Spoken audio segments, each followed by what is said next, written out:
Well, in this deck, you cannot play Caraboss on 6. You cannot. Absolutely not. I don't care what the setup is. You can't do it. Because you need those play points. Okay? So, you're waiting to play it at 10 play points. You just know you're playing the long game. If you're playing it. Now, me personally, I wouldn't run it. But not in a control list. But, yeah, I was the pilot. So, let's see it. And he's got the Queen Vampire sleeves. I love you, man. I actually own 3 of those as well because it's like the best animated art in my opinion. Wow, man. See, Mofu, I like you more already, man. Dude, this whole deck is like animated with like some very rare exceptions. Like this is probably one of the most like visually appealing decks we're gonna see. Absolutely, man. And that Queen Vampire, man. Mm. Woo! Good like job, Meow. It glows. Even like, yeah. Maybe it's just legendaries or animated legendaries that do this, but I feel like the glow that's coming off the card is like affecting like the top border of it. It's just, ugh. I'm having like an emotional reaction to this. Yeah, I know, right, man? You might just want to shed a tear. You know, beautiful, man. Okay. I've got it together. That's it. This matchup is, especially with the way that Meow has built this list like you described, this matchup's going to take a pretty long while. I mean, Shadow takes a very long time to end a game, especially a mid-Shadow like Onionsheep's. It just goes to its 7 cost and hopes that that's going to be enough to find in the damage to find lethal eventually. Usually never happens on 7. And Control Blood just kind of waits to see if an opponent can do that. So how do you feel about, like, just in general, who do you think's favored here? Well, actually, I do think Control Blood is favored, but only a minor favor. Okay? Mm-hmm. And I'll tell you why. Because Shadow has so many value cards, especially mid-Shadow. You got Thane, which I detest. Okay? You have Ektar, which I detest a little less than Thane. But you have so many value cards. Zombie Party, Death Breath. You know, but I respect the animated Ektar. Mm-hmm. But it really just continues going on with Shadow. It's like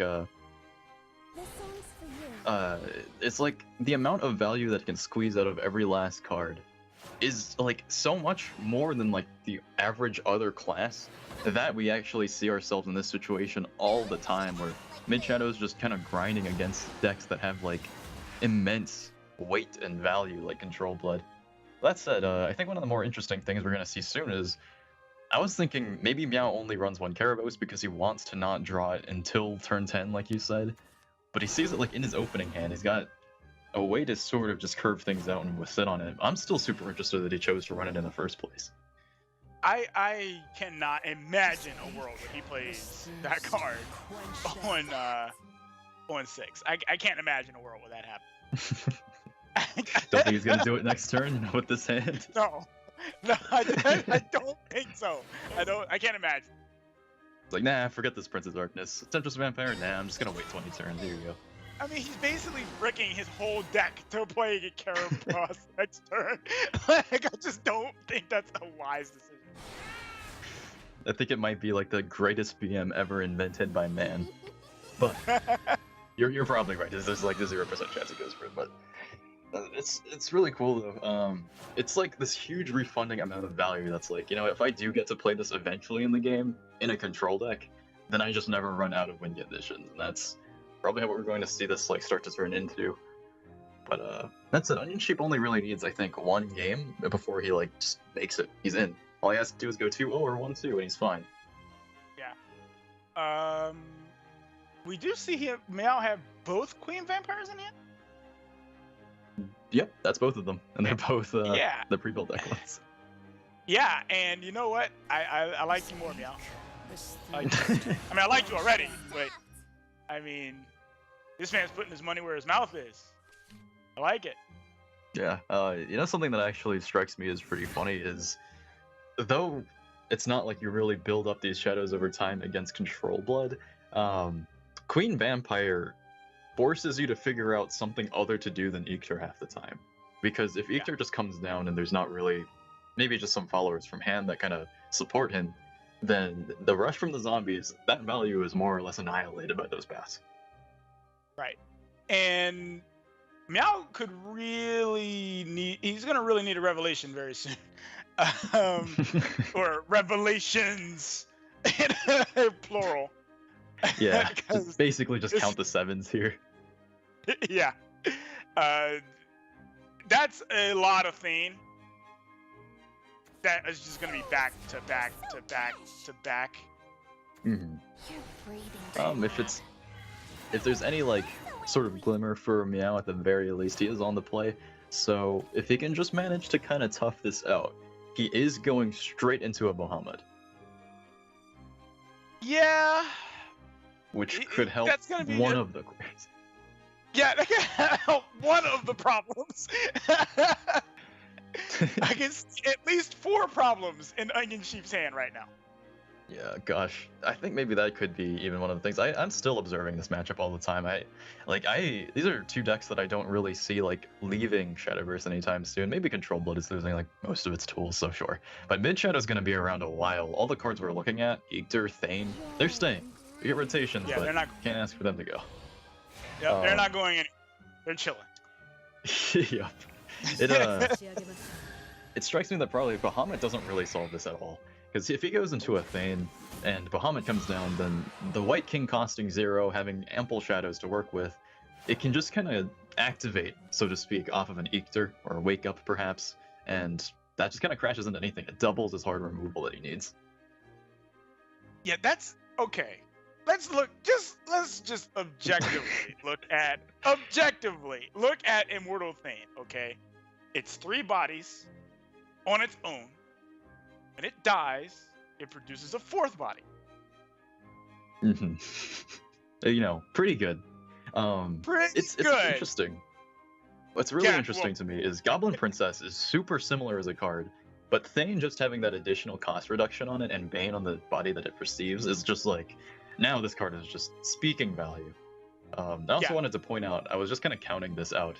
If he had 1 more 7 cost cards in hand, he would have 7 7-cost cards on turn 7 with 7 shadows. But hey, nope. Well, no, that didn't happen.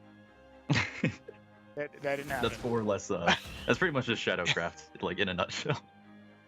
Well, this is where the matchup really changes for Control Blood to Mid Shadow.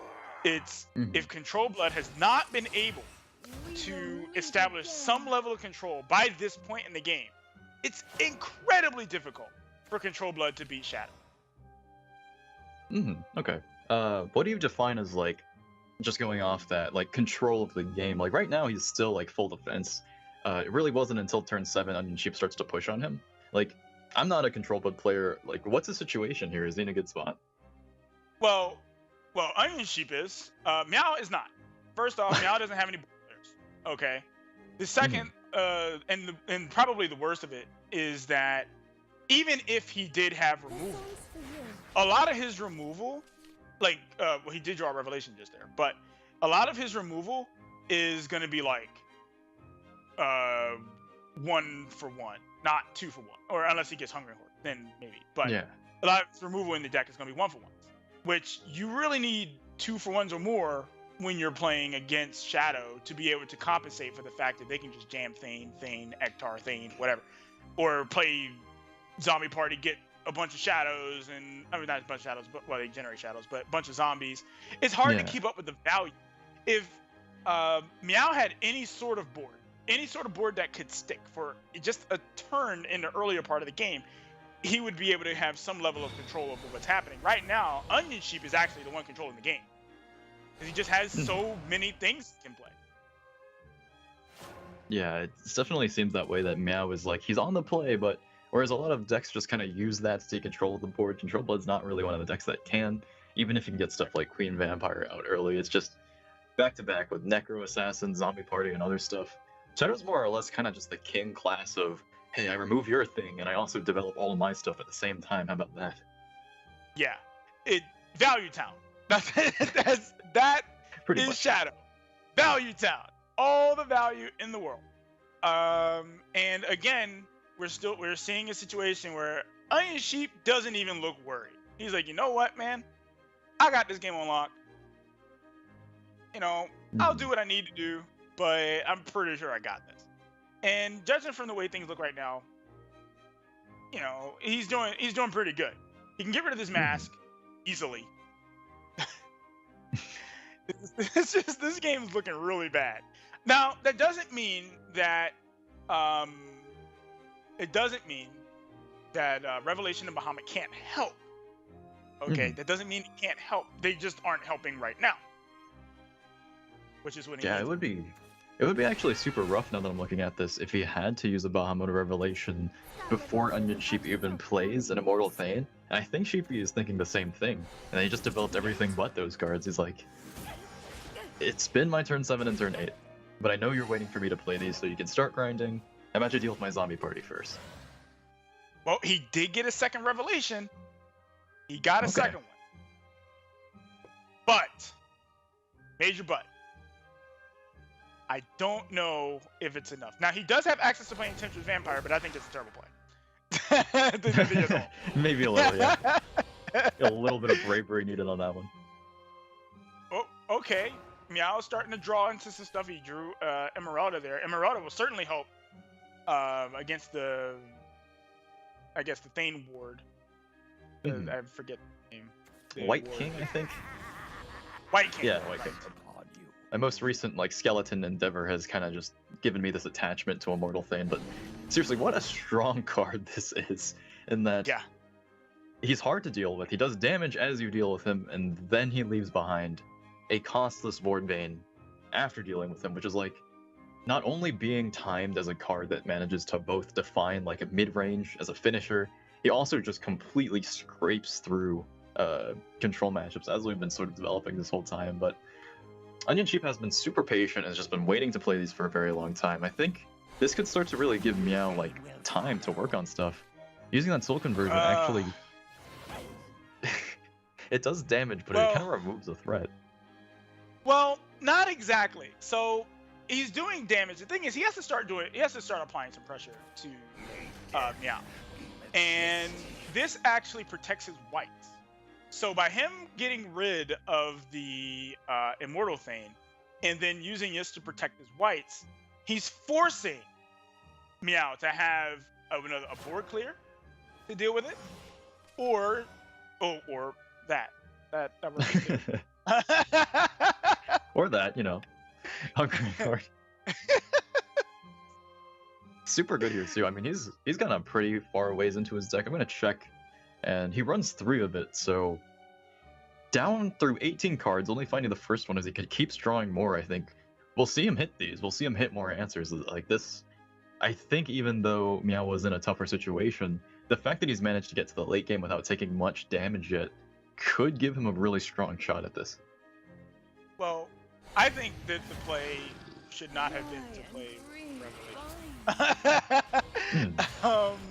I think I would have played the Hungry Horde to take out the whites and then play Emeralda and win face. But I'll tell you why. I'll tell you why. The reason is because even Control Blood has to win the game eventually. All right, you have to win. So you have to apply pressure.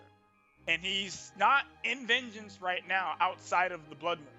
So unless he does it next turn, he's probably not going to have the opportunity. You raise a really good point because, Meow's list is super grindy. His win condition is Prince of Darkness, and that's a card I have yet to see even really resolve in any of these games so far in the Jediverse Open, but so far it looks like in this game, it's his only real way to kind of push in through everything. He doesn't have other ways to win the game other than Bahamut miraculously surviving all the removal in Shadow. Now, the Queen Vampire did save him from taking a lot of damage that turn. But again, we kind of come back to the situation that I was just referring to, where now he's going to need a board wipe later, potentially, and he's not going to have it. He's just not going to have it. So he may be considering playing this Bahamut. I would strongly urge against it.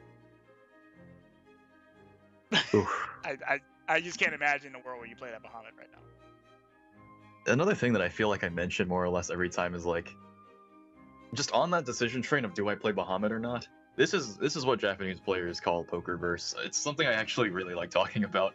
Sure, go ahead. Yeah, when both players have a bunch of super strong tools, but the question just comes down to what can I actually play, and they end up passing a lot of turns of just not wanting to emit anything, but both players just continuously like draw more and more super strong threats and answers. It turns into poker where they're just holding their hands the entire time. And you talking about the Bahamut reminded me of that. It's like Bahamut's like one of the strongest win conditions and like answers to things in the game, but it just comes into this really interesting decision process of when can Meow actually develop this? Yeah, one of the issues that we're going to see with the Bahamut when it comes down, it's just going to die right away.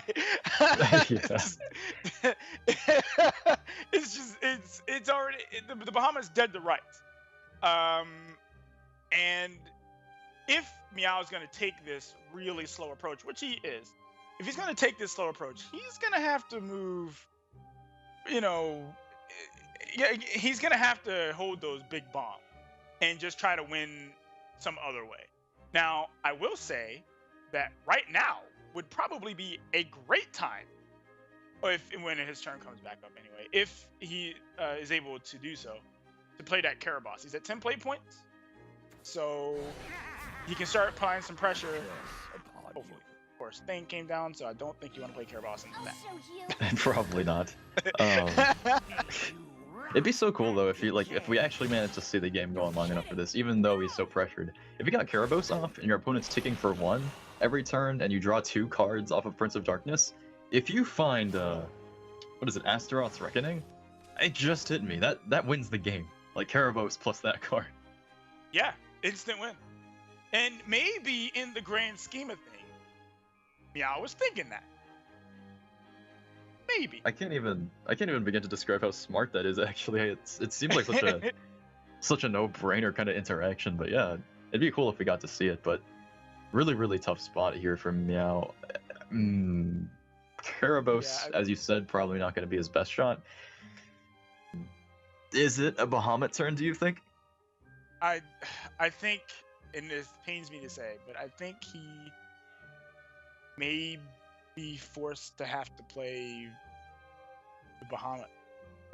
He's got to stay alive, and none of his other plays allow him to do that. Okay, let's say he plays Temptress Vampire, right? Mm-hmm. He goes to 17.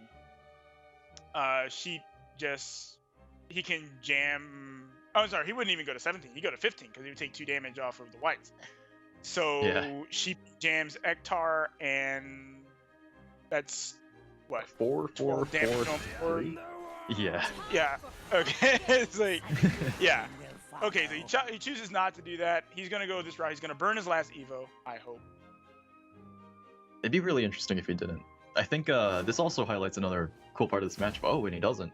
Bone Chimera is actually an insanely interesting card, not just because of how strong it is in the early game, but when you're against control in a deck whose win condition is like Ictor, you put your opponent in these situations where it's super tough to clear it, it's super tough to deal with it effectively when you're like starting to run low on resources, that it's like a guaranteed way to start to push an Ictor damage across.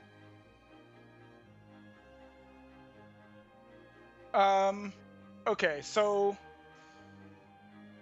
man, this is tough for Meow. Man, Meow's been behind the whole game. The whole game. Just I don't even it's really hard for me to be like, okay, this is how this is how he can win. I definitely see that too, but I think this Ictor could be a pretty big like commitment that Onionsheep is making here. It's so tough because if he doesn't have Ictor, I'll tell you why I like. Well, yeah, go for it. Okay, so I'll tell you why I like it. Because if Bahamut is the play, he still has 4/1/1s on board. He's got a serve in hand. So he would have to. This is lethal. This is a lethal setup. He has to. Meow has to be able to clear all of the stuff that's on the board. And currently, with his hand, he can't. There's no way. I think I see like the only shot at a way out of this is he's gonna have to play his Temptress Vampire, hit the zombie, and evolve for Eater. But that just leaves two ticking problems that are just gonna, as you said or observed, that Cerberus is gonna trade in some more damage off of these Bone Chimeras, and they're still not dealt with. So Meow might just be cornered in this situation. Offer your life to me. Yeah, this is. Oh man, that's not gonna cut it. I mean, it's finally I know in vengeance, and then nothing to actually work with. Yeah, this feels miserable, man. Well, he's not more or less dead. He's not dead. He did play the Temptress Vampire and was able to kill the Ektar. Serb can take care of this by using the Mimi and then just going face with the other. But even then, you're still faced with the same situation, like with the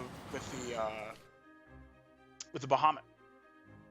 Yeah, he can just continue to protect these Bone Chimeras, and just the fact that Meow is down to his win conditions and still hasn't answered them that's it. Like this game has actually kind of changed my mind. I was like, Bone Chimera is a lot more than it appears. It's not just 3/1/1s. It's actually like a really potent and terrifying win condition. I actually didn't even see the Soul Squasher in hand. So yeah, Soul Squasher was way better than I was talking about. Whatever. I would have to disagree because I know he has one Tyrant in this deck, and I really want to see that happen. But he's already been spending his shadows. Probably not gonna happen.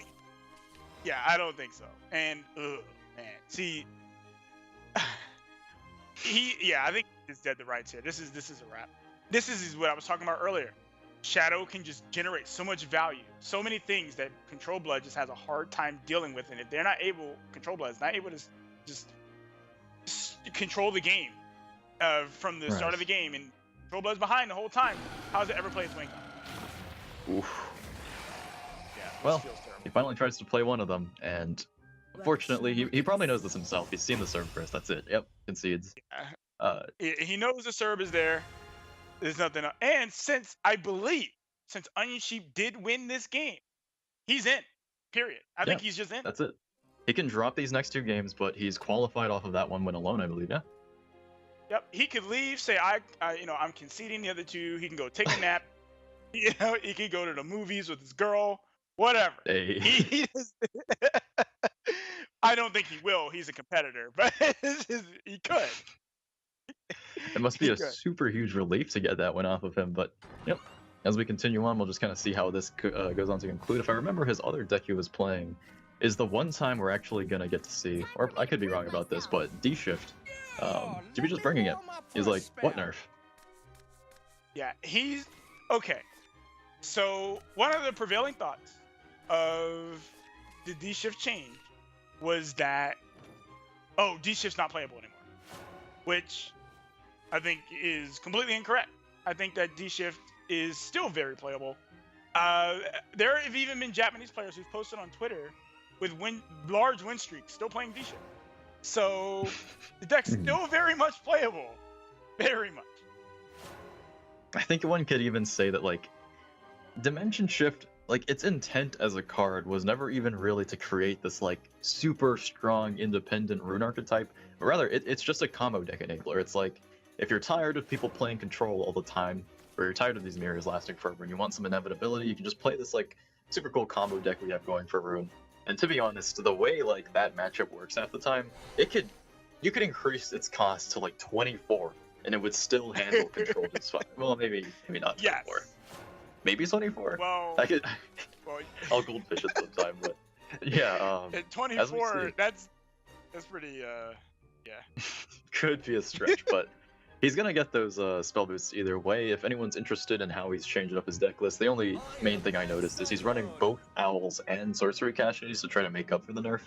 But that said, it's probably gonna play out the kind of same way. This is a very, very slow forest list. It runs the whole wallet neutral WinCon package behind its back, so we'll kind of have to see how this one goes. but he does have Beauty and the Beast, and Beauty and the Beast is literally the best card you can have in this matchup. Dimension Shift has an incredibly difficult time. Incredibly difficult time dealing with Beauty and the Beast. My power's uncontrollable. Actually, yeah. How does he get past that? Yeah, how does he get This is past it? curvy. Right. Like, most of the time, it's just an auto concede. Like, okay, well, you know what, man? Okay, next game. Oh gosh. Yeah. I feel like the only way you can really get past it is like the only way, the window that they offer people to deal with Beauty and the Beast is if you have the board, just trade everything in. That's it. It's that easy. But Yeah. how is Dimension Shift really going to take the board before Forest hits 6 is like its own puzzle. Yeah, that, you know, I don't know, man. I hope you like Tetris, because that's what I'm like right now. I do in fact like Tetris, thank you. Oh, I do But- too, man. I love Tetris. Okay, Hey. sorry. That's okay. I think we're actually gonna maybe see Onionsheep pull it through here though. He's got, I just noticed, double Chimera. Both of them have been spell boosted for quite a while. He has Fate's Hand down to 0. So he can clear this board really, really easily and put like 12 attacking power on the board. Or it's attacking, I really don't like having to say attacking attack because that's the name of the stat, but yeah. Of damage that he can Right. inflict through combat. Right. That is much better. Very good. Damage that can be done. Good job. Okay, well, Beauty and the Beast is definitely getting jammed. 110%. Yeah, hold on, wait. Actually, no, he hasn't. Never mind. Yeah, Beauty and the Beast. Jam. I'm sorry. Ooh, actually, this could You help. could commit another Chimera. Yeah. Is it an and Elf this- Twins Assault turn maybe? I think it's gonna have to be. Well, I don't think he has it. I don't think he has enough. Oh for that. yeah.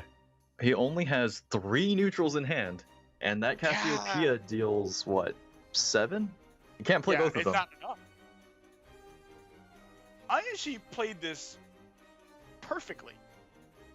He's Yeah. like, okay, you can't play Beauty and the Beast and expect it to stay there. Like, you can't. And Granted, this is, yeah. he will have to commit all of his followers to dealing with it because he can't target it. But Gosh, yeah. It's so rough watching him have to throw in like excessive amounts of damage in a deck like this, but I mean, okay, well, I was about to talk up about this, but now this is actually looking like a bit of a rough situation for Onionsheep still because he has his win conditions, but what he needs right now I think is a bit more cycle. He can't Kaleido really because he needs these followers to deal with this sizable threat. But after that, yeah, after that his itinerary's got really nowhere on it in this hand. to make it, well, now the thing is that if for some reason Meow draws another Beauty and the Beast, he can't even rely on Giant Chimera to kill it. Because Giant Chimera is just going to do 0 damage. Do you know how Giant Chimera works with Beauty and the Beast as far as like what does it then do after its Beauty and the Beast? Does it deal does damage? Oh, it does not. Does it not do it- damage to it does anything 0 else? Damage. Yeah, it does no damage to anything else. Because it didn't kill the Beauty and the Beast. I'm sorry. That is super Just does interesting to me. zero I've never damage. actually seen the interaction. Yeah, does nothing. So he doesn't get the Beauty and the Beast for this turn immediately, but I feel like as Onionsheep just continues to, well, I wish I could see how many times that first Giant Chimera has been spell boosted, but it's probably not gonna alone win the game. No, You're done for. no, I don't think so. Although it is something that he can put on board to start like applying some kind of pressure. He can at least get rid of the Aaron. I don't know if it's enough to kill though, because he hasn't been spell boosting much in these last couple of turns. Yeah, he just hasn't really had anything to kind of hit, and his hand is just mostly the removal. He's not finding any more cycle. Ooh, you're right. He does actually just jam it. Stop. What's that for? That hurts. It hurts my soul, man. That's like, that is like a tempo Giant Chimera actually. Like yeah, 8 is a you lot just of saw damage. a tempo Giant Chimera. You just saw that. It's a lot of damage, but it's like he threw away by doing that a spell boost target for some of his other options in his hand, like the fiery Embrace. I was about to say fiery Chimera. everything's gonna be a Chimera Emerald eventually, but like that D shift is still at 11, and like you don't get up that high in this game. No, but he. Let's see. Oh no, yeah, he won't even be able to. No, he can play the D shift. I don't know what it does though. I mean, he can snipe. He can fire embrace. That'll get it low enough to him be able to cast it. But again, I don't know what casting it does for him. I mean, it does. I guess. Well, actually, I guess it does give him another turn to try and boost more for the other Giant Chimera. But I don't see a reason for him to do that. Yeah, because the other Giant Chimera, it was, well, now it's not super freshly drawn, but as we've been observing, he hasn't really gotten the chance to play out his spell so far, so it's not very much damage that he's really threatening with any of this. And gets his second D shift, it's just like, you know, these could be like 8 and 17 right now, and that could make a bit of a difference, but... Well, if that Giant Chimera is on 13, he win. There's no way. Yeah, I was praying. He's praying. There's no way it's on 13. I'm like 100% sure of this. If I'm wrong, then I'll take it. Well, I think if it was, Onionsheep would have jammed it. I think if it was, he would have jammed it. Mm-hmm. Well, he's in a pretty weird spot here. Ooh, it's only 6. Ooh. That he runs 2 of those. I want to make this clear. That leads us to a very, very interesting question. Now, how does he win? Yeah, that's a very good question. And here's my answer. I don't have a clue. Yeah, we saw him use up like his owls, his bodies, his chimeras early up. I mean, he still probably has 1 chimera left in here with like no way to spell boost it. A D shift that's still at 17. Oh no, he doesn't have any more chimeras. He's played 3 of them. Oh, you're right. Well, that's the thing. So that's the thing. Of course, it gets wrecked by that Bahamut, but it's still a thing. Okay, I think get some more cycle. I think this game is an example of the shift, literally, of of the 2 additional costs of the shift. I think absolutely. This game, if anything, showed the impact of that. Yeah, it is not just that D shift as a card is like, I mean, some people could, as we said, it could be a turn slower in ideal situations, but the way you kind of have to play the deck very differently when you don't have that turn of lethal, it can really just create situations like this where you have to commit all the other pieces that it was supposed to win the game with first, and then you just run out of ways to actually win the game when you have it down to cast range. He hasn't been able to play one for less than like 9, I think, this game. Right. Yeah, I think this game is solidly Meows. Solidly. I mean, I guess Onionsheep could play the Golem Assault, play all 3 Golems, but then there's 2 Elf Twins Assault sitting in hand. Meow has all kinds of ways through, actually. He has those. I'm pretty sure he has enough neutrals in hand for Flower Princess to give him the Thorn Burst. I think. I think you only need 3, and that's already covered by the Bahamuts and the Israfil. Yeah. So this is thanks for playing. I just beat D Shift with Neutral Forest. Ooh, animated Thorn Burst. Hey, you know what? I respect this, man. Shoot him. That's what I like. Yeah. He's so happy he won that game, and I don't blame him. That was a tough game. After Onionsheep was able to deal with that Beauty and the Beast, and we actually kind of see now the impact of that too. Onionsheep played really well to deal with the Beauty and the Beast, but after killing the Beauty and the Beast, he just had nothing else. Like, it's still so interesting to me because how many times do you say like, yes, I survived against D Shift after they played they had like 2 playable D Shifts and played 2 giant chimeras. Yeah, and also all of their chimeras and like 2 magic owls. You never say that unless your name's Meow. Basically, this is like the first time that's ever happened, and that is probably actually without exaggeration the first time that scenario has like really happened, because D Shift didn't really have like a way to fail before. I mean, surely there are times that you just don't draw win conditions, but actually playing out all of them and that not being enough because the D shifts are just too expensive, that is like completely new to me. Now, this matchup is just awful for Control Blood. So what Meow's gonna have to do, and this is actually one of the times that Queen Vampire may be very, very good. What Meow's gonna have to do is he's gonna have to play a very aggressive strategy with this control deck. So the Belphegors are gonna have to be good. I mean, by that, they're gonna have to essentially carry the game. Like, he may even want to consider a very aggressive pre-evoing strategy against Onionsheep, just again, so, or I guess he wouldn't be pre-evoing since he's gonna be playing Belphegor in 4, but with anything else, just pre-evos, get those things gigantically huge, make it incredibly difficult for Onionsheep to deal with. Yeah, at the very start of this, based on how Onionsheep was drawing, he's actually got a super slow hand, so you could be right. Like, just pushing through this, it is possible for control decks. They got big bodies, but Onionsheep with that concentrate. Ooh. Both Queen Vampires. Next to each other. Both of them. Yeah, they're next Much to more each other. important than us. Yeah. Well, see, the thing is, if they were separated, you couldn't play one after the other. Now that they're together, you can't. None of You what I gotta play just them both said. on the same, in the same exact like thought, really. Yeah. None of that made any sense. Doesn't matter. Yeah. Anyway, Magic Owl, unfortunately, like it was pretty quick pickup for Onionsheep. Like right after that concentration, I think things are like starting to turn in his favor, as they like would be in this matchup. He's already found some bodies. He's got some really important spell boost targets.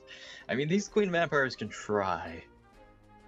Yeah, it's gonna be hard now. You got the Chimera. The Chimera, I believe, is at 5.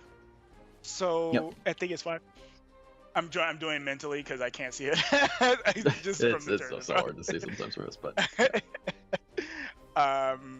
Yeah. So he will be able to play that whenever he needs. Of course. I don't think he wants to play it now. Against Control Blood, he's not gonna feel like he's under an immense amount of pressure. Although he could decide that I'm wrong, but you know, he's not under immense amount of pressure.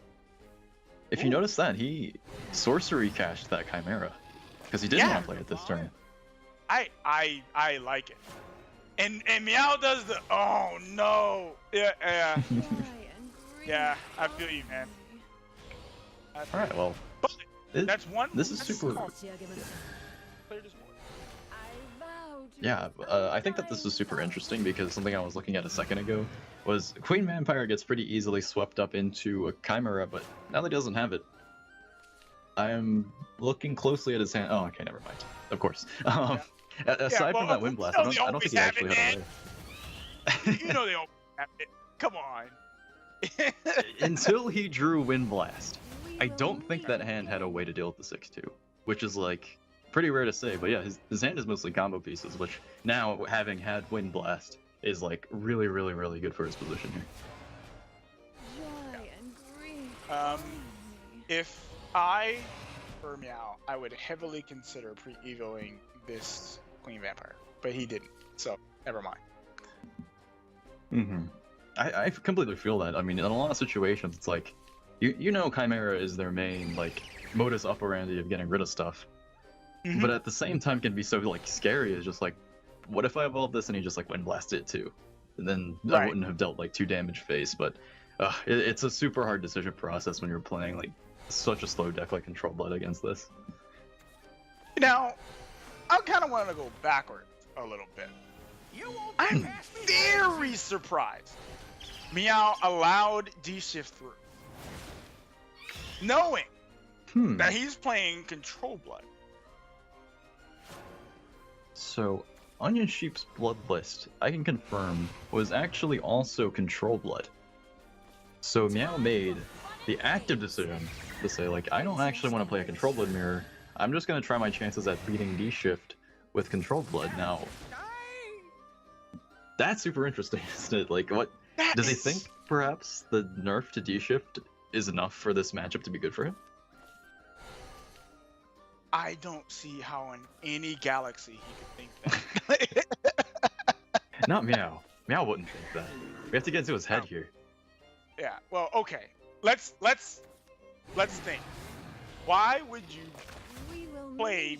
Is your worst matchup instead of playing a matchup that could just end up being long and win it and have a chance of that. Can we get Envy on here? Actually, I think she would have an answer to why you would ban Controlled Blood in the face of like even other worse matchups. Envy's answer would be she hates Control Blood and it should be deleted from the game and stuff like that.